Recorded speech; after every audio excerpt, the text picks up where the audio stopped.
Bismillah ar-Rahman ar-Rahim, au nom de Dieu le clément, le miséricordieux. Je continue donc mes cours de renforcement des sciences de la vie et de la terre au niveau des lycées. Donc avec une unité, la géologie qui concerne les deuxièmes bacs SVT bien sûr, option SVT en français et PC en français toujours.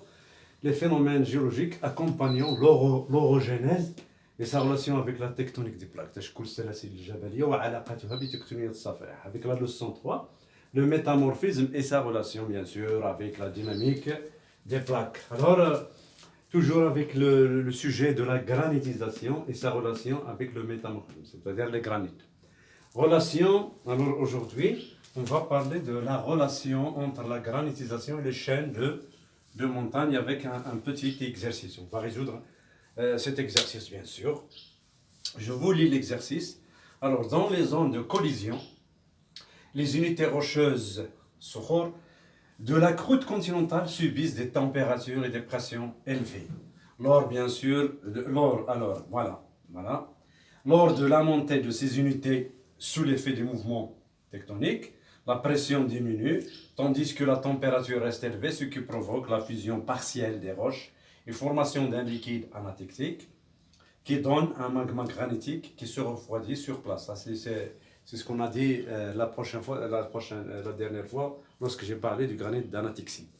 Alors, les figures A et B, les figures A et B, voilà, A, et voilà la figure B. Figure B, voilà. Très bien, la figure A, la figure B. Qu'est-ce qu'ils représentent? Donnent des schémas expliquant l'origine du granit anatictique lors de la formation des chaînes de collision. Alors, la figure C, quant à elle, donne le trajet de la formation de la migmatite, souvenez-vous, de la roche intermédiaire entre les roches, entre le gneiss et le granit, selon la variation, bien sûr, de la pression et la température, au cours de la formation des chaînes de collision. La question qu'on va discuter ensemble, utiliser les données de ce document, c'est-à-dire le document ABC, pour expliquer la genèse du granit anatixie lors de l'orogénèse. D'accord? Alors, comme réponse, donc, dans les zones de collision, vous savez donc les forces de compression. Alors, les forces de compression, ils provoquent donc l'enfouissement, l'enfouissement des unités, bien sûr, rocheuses.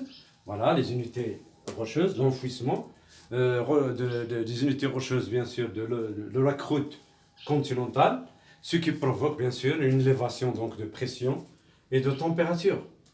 Donc c'est ce qui correspond à cette partie. Donc la figure C, donc c'est le trajet, donc le trajet bien sûr de la formation de la roche migmatite. D'accord? Donc alors je récapitule.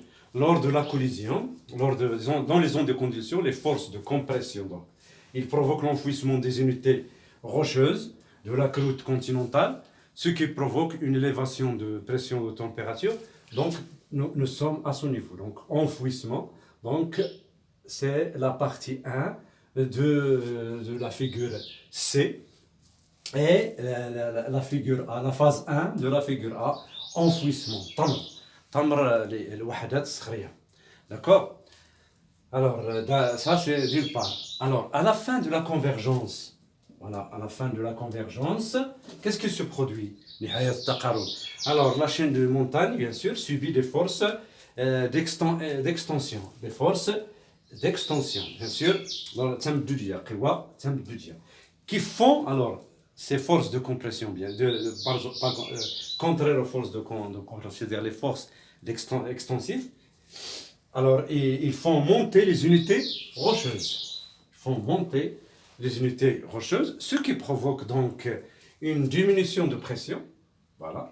Donc, les forces extensives provoquent une diminution de pression, mais la température, elle reste élevée. Donc, puisque la température reste élevée, diminution de la pression, donc, ce qui provoque donc la fusion partielle. La fusion partielle des roches.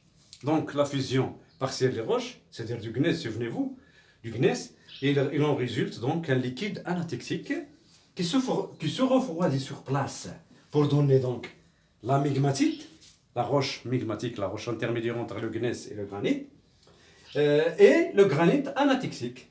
C'est ce qui correspond à la partie de la flèche du document, c'est ici, de migmatite.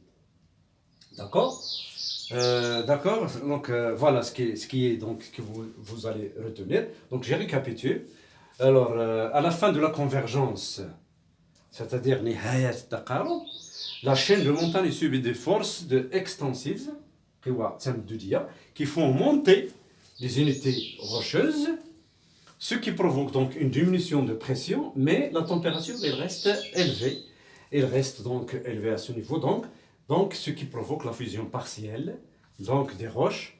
Il en résulte un liquide anatectique. Ce liquide anatectique va cristalliser sur place pour donner le granit anatectique. Et associé bien sûr à la migmatite, c'est-à-dire la roche intermédiaire entre le gneiss sur niveau et le granit.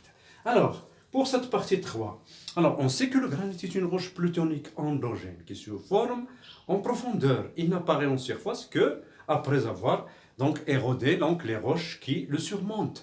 Donc c'est ce qui correspond ici à la partie 3 de la flèche.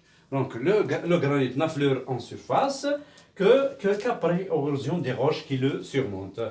Et cela après des millions d'années bien sûr. De sa formation, c'est la partie 3 de la flèche, de la figure C. Donc j'espère que vous avez donc compris donc, la relation des granites anatiques avec les zones de collision, c'est-à-dire les chaînes de collision. Donc c'est ce que il y a beaucoup d'exercices. Je vais faire des exercices, beaucoup d'exercices sur les chaînes de montagne et tous les phénomènes donc, géologiques qui les associent, donc qui leur sont associés, donc qui sont des sujets toujours du baccalauréat. Mais la vidéo prochaine, Inch'Allah, je vais parler du granit, d'un autre type de granit, c'est le granit donc intrusif, le granit indicacé. Après, une troisième vidéo donc sera celle de la comparaison entre les deux types de granit et leur relation donc avec les différents types de métamorphisme.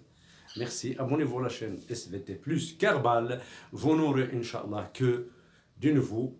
Celui qui n'est pas abonné, qui s'abonne. Toutes les SVT du baccalauréat seront, Inch'Allah, vulgarisées. Merci.